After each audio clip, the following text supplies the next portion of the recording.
Flags in the stands on the shaded side of the court in Washington, chanting between points in a language most of that stadium did not speak, and a scoreboard reading 1-5 in the second set against the player those flags had come for. One game from a third set she might never get to play.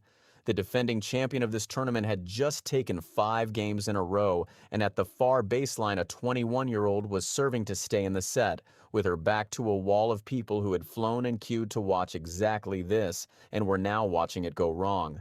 Alexandra Eala won the next 5 games, Fernandez held to force 6-all, and Eala won the tiebreak 7-1.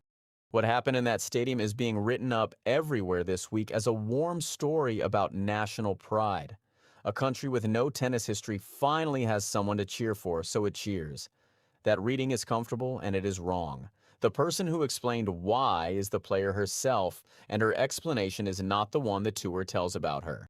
Not ordinary patriotism, not a bandwagon that formed behind a winner once the winning started, not the noise a crowd makes for a local favorite in trouble because Eala is not local to Washington and never has been. It is bigger than that match. Bigger than her ranking, bigger than any single result she has produced, which is the genuinely strange part because her results are now excellent. So here's the thesis, and it inverts the one you will read this week. The audience did not arrive because of the results. The audience arrived first. It arrived ahead of the ranking, ahead of the seedings, ahead of every metric the tour uses to decide who matters. And it is now doing work for her career that her ranking cannot do yet. It is buying her things that being 28 in the world does not buy anybody else. Before we get to what she actually said, and she said something far more precise than the usual thank you to the fans, you need to understand what a traveling national audience is genuinely worth in professional tennis. Most people get this wrong because the sport talks about ranking as though it were the only currency. It is one of two, and the second explains everything odd about her week. Ranking buys entry, that is all it buys. It gets you into the draw and sets your seating. It does not decide which court you walk out onto, what time you play, whether the tournament wanted you in the first place, or what a sponsor is willing to pay to sit on your sleeve. The second currency is attendance, and below the very top tier of events, tournaments compete for players rather than the other way round. A tournament director is running a business with a fixed number of seats, a broadcast window, and a hospitality to sell. Wildcards into the main draw are discretionary, a small handful the tournament hands out to whomever it chooses. Scheduling is discretionary too. Center court in the evening session is not a reward for ranking. It is the most valuable inventory the event owns, and it goes to whoever fills it.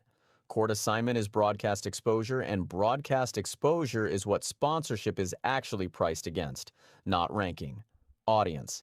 Which is why the evidence from Washington is so unusual. The chairman of this tournament, Mark Ein, said that over the past month, the ticketing team reported that at least 80%, if not more, of the requests in this tournament are about, when is Alex Eala playing? He then went further, saying he suspected it's more, and they just didn't want to say it was more, but they're like virtually all. That is one player accounting for very nearly the entire ticket demand at an event whose field also contains Venus Williams and Naomi Osaka. The event was reported as roughly 97% sold out, and recruiting her was a deliberate effort by organizers who understood both her drawing power and the size of the Filipino community around Washington. Read that again with the two currencies in mind. She is not being accommodated, she is being competed for. And this is the part the ranking cannot explain. Her country now has a professional women's event of its own, the Philippine Women's Open, a 125 staged in Manila, the first tour-level women's event the country has ever held. Tournaments are not awarded to countries out of politeness. They are awarded where a market exists. Hers existed before she did. Now her theory. Asked repeatedly at this tournament about her popularity, Eala did not credit her form, her run, or her ranking. She said, "I think with the platform that I have, it's important for me to be aware of the impact that I hold also. And I learned through bits and pieces of what people and the fans themselves tell me. And I understand that I represent a lot. I represent a minority." That last sentence is the argument, and it is a structural claim, not a sentimental one. Southeast Asia is close to absent from the upper reaches of this tour. She is not one competitor among many for a share of national attention. She is the only one for a very large number of people, and she knows what that does. Representation is a very powerful thing, she said. It's a very meaningful thing. And then the mechanism in her own words. So I know that a lot of these people who come to see me, whether they're Filipino or from wherever in the world in one way or another, if they support me, they see a part of themselves in me. She had made the same point on court more sharply. Asked what it was like to be so popular around the world, she rejected the framing. I think the question should be rephrased as, what's it like to be Filipino? Then she turned to the stands and said, Salamat mga kababayan. That is a player refusing to accept the credit and pointing at the audience instead. It is also incidentally correct. Now the results, because they have finally caught up, she is the first Filipino to break into the top 30 at a career high of 28. The first to win a tour singles title, the 125 in Guadalajara. The first Filipina to reach a final at the main tour level, and the first player from her country, of either sex, to reach the second week of a major in the Open era, after taking £300,000 and 240 ranking points out of Wimbledon this month. Keep going in Washington and she enters the top 25 for the first time.